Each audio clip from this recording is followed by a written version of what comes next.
Hi there, my name is Morgan Risden, and I'm the creator of Center Studio, where I teach people skills to feel more comfortable more often. Now, this week I wanted to talk with you about something that I feel very passionate about, and it's something that I'm often talking to individuals about when they're talking to me about pain and discomfort. And this is something that comes up with my friends and even my family members. And they'll say something along the lines of, Morgan, I know that I have this thing, right? The thing could be pain or it could be a problem that they've been dealing with, but I don't have the means, I don't have the resources, I don't have the help, whatever it is, right? Or in some cases, the problem isn't big enough, Morgan, for me to want to address it yet. Okay, that's one that I often hear from folks. And I realize that there's never really like a good time, as people will put it, to address things that need our attention. We already have a lot going on in our lives. However, I am going to be suggesting to you that there are a ton of wonderful opportunities at your disposal all the time.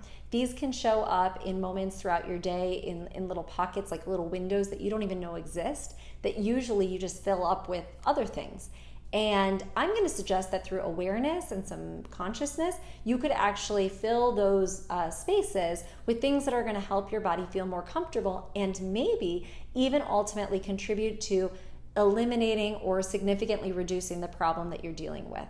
Okay? And that can happen in two ways. That can happen either in the way of addition or in the way of subtraction. And so I'll explain that a little bit more. So for example, with regard to addition, I'll just use a story from my own personal life. Most of my days, like weekdays rather, I spend with my children. So my husband and I sort of tag team between teaching and working. And however, a bulk of my teaching happens in the evening after I've been with my kids all day. And so yesterday was similar to this. And for anybody who's spent time with a 3 and a 6-year-old, you know that that is a lot of work already. So by the evening time after dinner, and I had to start teaching at 6:30, I was pretty tired. And I said to my husband, I think I need to lay down for a little bit. I think I need to rest.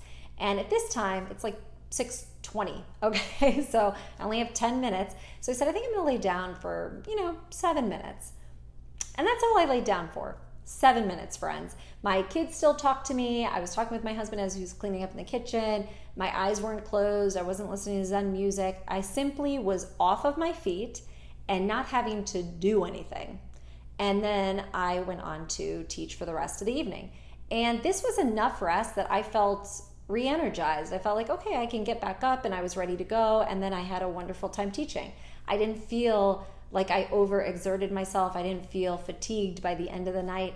And I think that oftentimes, sometimes we have this misconception that we need to allot a significant amount of time to rest or relax. And that is a huge myth. You would be missing out on tons of rest and relaxation, friends, if that were the case, because rest could be in the form of sitting down for 5 minutes. Sometimes, like especially the other day when I was doing laundry and then cleaning up in the kitchen and doing stuff with my children, I thought, I'm exceptionally tired. And I had run a little bit more in the morning for my workout and, hadn't slept so great because my daughter snuck in bed with us in the middle of the night. So, for multiple reasons, I was a bit more tired. So I just sat down. I said, I'm going to sit down while I fold this laundry or whatever. And that's all it takes, just like 4 or 5 minutes. And then all of a sudden it's like, now I've got more energy. I'll stand up and get through the rest of my tasks and my chores, etc. And the other way you could apply it is through subtraction. And so what I mean by that is that I added, in the case of me resting for 7 minutes, I added something, right? But you might say, Morgan, I don't have 7 minutes. I can't afford 7 minutes. My, to-do list is already huge. And then I might say to you, okay, friend, can you subtract? So let me explain that. So what I mean is maybe, let's say that you have a problem with your neck, your shoulders, your upper back, and you don't know what's causing it. You don't know what's wrong with it. You just know it hurts, it's uncomfortable, and it's not getting any better. Okay, is there something that you think could help it that you could do less with? So what I mean by that is maybe you can take off of work a little bit earlier at a certain breaking point. Maybe you've been sitting at your desk for 2 hours.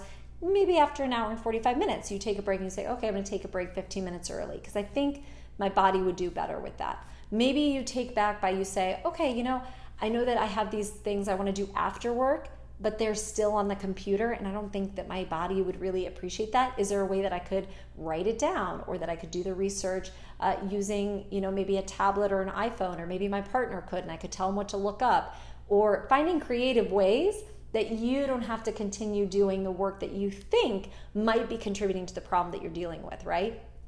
And so it's a form of subtraction as opposed to addition.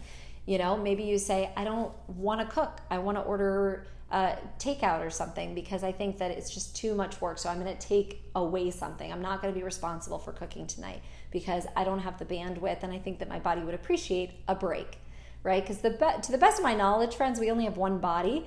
And until we learn otherwise, I think it's in our best interest to do the best we can to take care of it.